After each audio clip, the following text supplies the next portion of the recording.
overseas, including Italy, France, and several Asian countries, have watched this program. I hope today's program is also observed by many friends abroad. That said, I will begin today's program with my reflections on the Dharma talk under the theme of what we learn from reading by the President.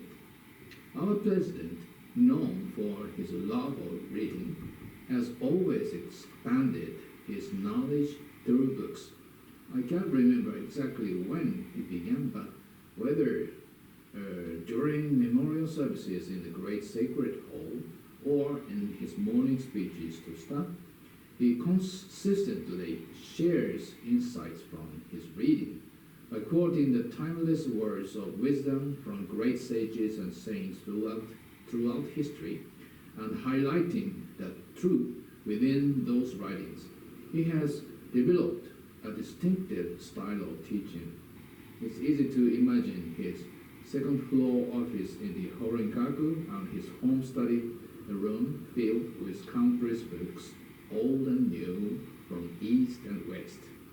This year, to celebrate his 88th birthday, a special exhibit called the President's Library has been set up in the second pilgrimage hall, Dainidan Sankaidan, as part of the overnight program. There are visitors curious to learn what kinds of books interest the President, or which works are his favorite, have been gathering in large numbers, making the exhibit a lively success each month. This enthusiastic response shows the Sangha's wish to understand the President's inner world, the experiences that motivate the teachings we often hear from him. The Parent-Child Survey on Children's Day, Daily Lives and Learning, jointly conducted by the University of Tokyo and the Venice Educational Research and Development Institute, released a 7-year longitudinal data on the reading habit of elementary through high school students last year. The survey, conducted over 7 years, focused on children and their parents as its target group.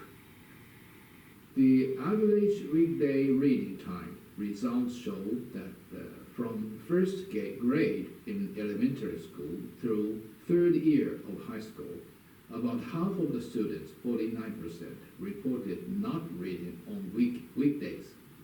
When comparing by gender, the proportion of boys who do not read is noticeably higher, and this tendency has been increasing year by year.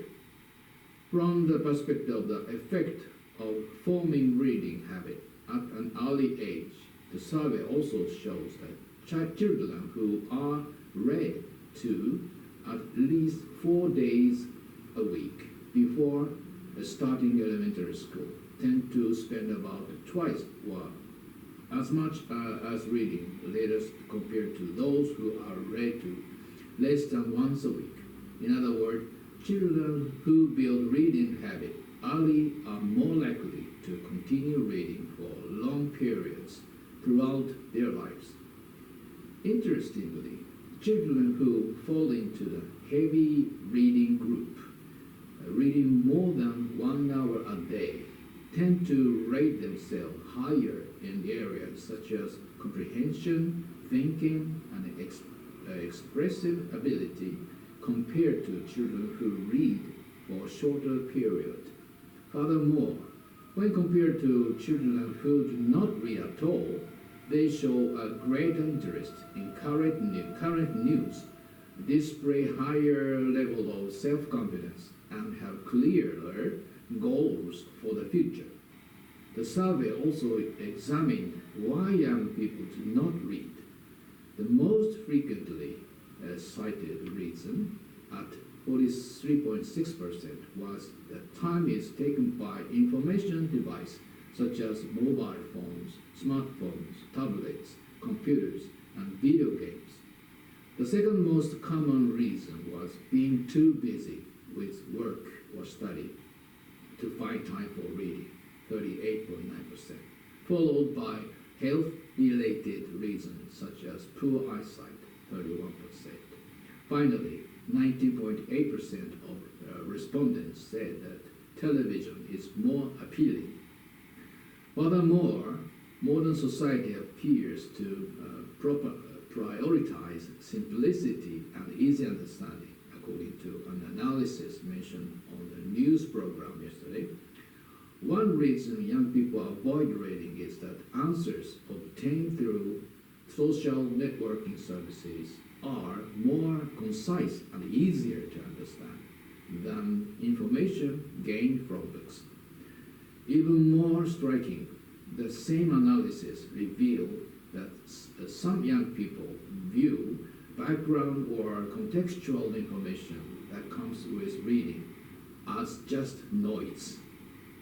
This perspective suggests that in avoiding complex contextual details as cumbersome, certain groups of young people may also be dismissing indispensable background factors, an indication of what could be described as a simplification.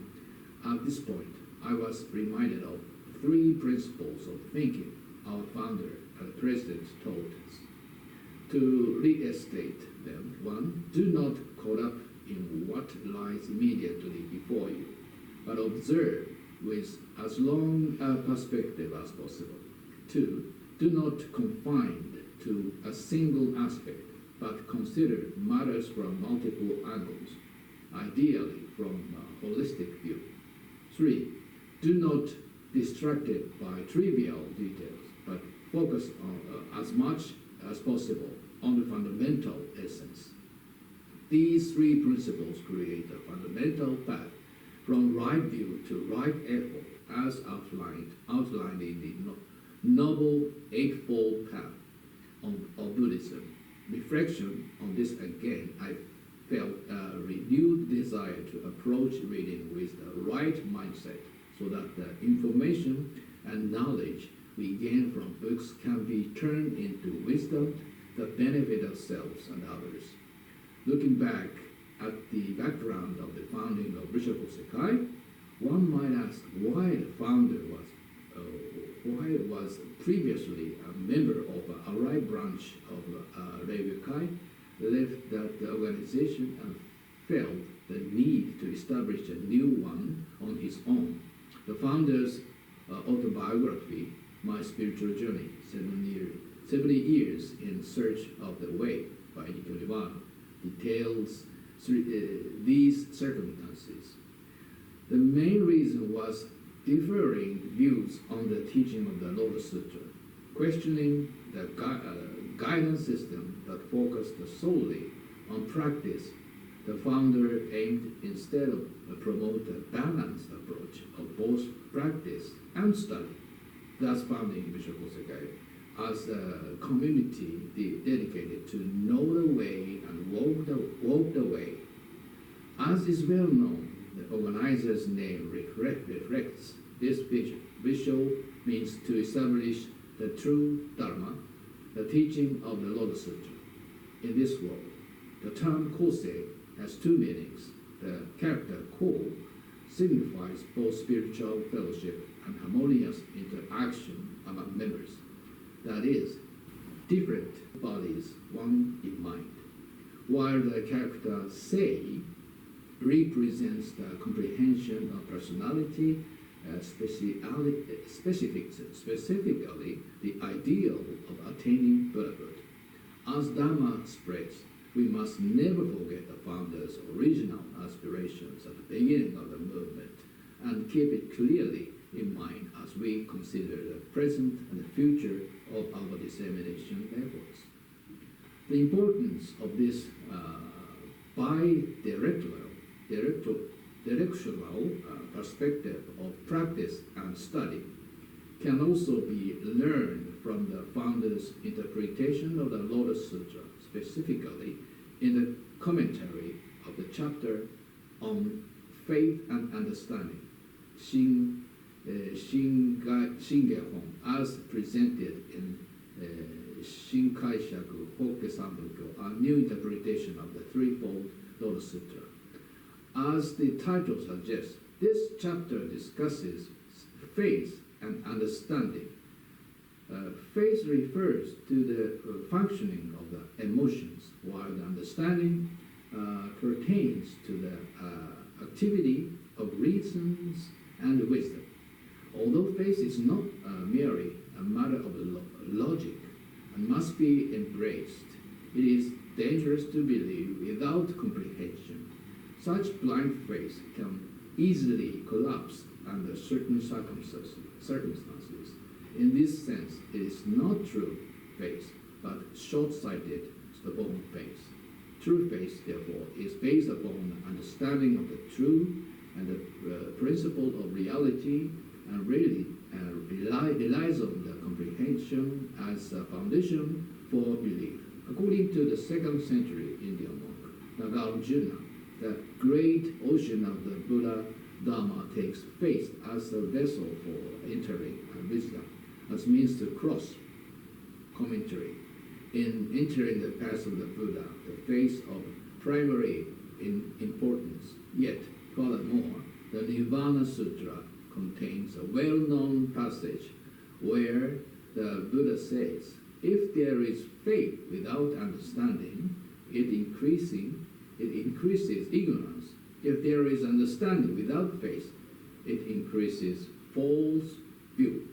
When faith and understanding are perfectly harmonized, they become the foundation of practice.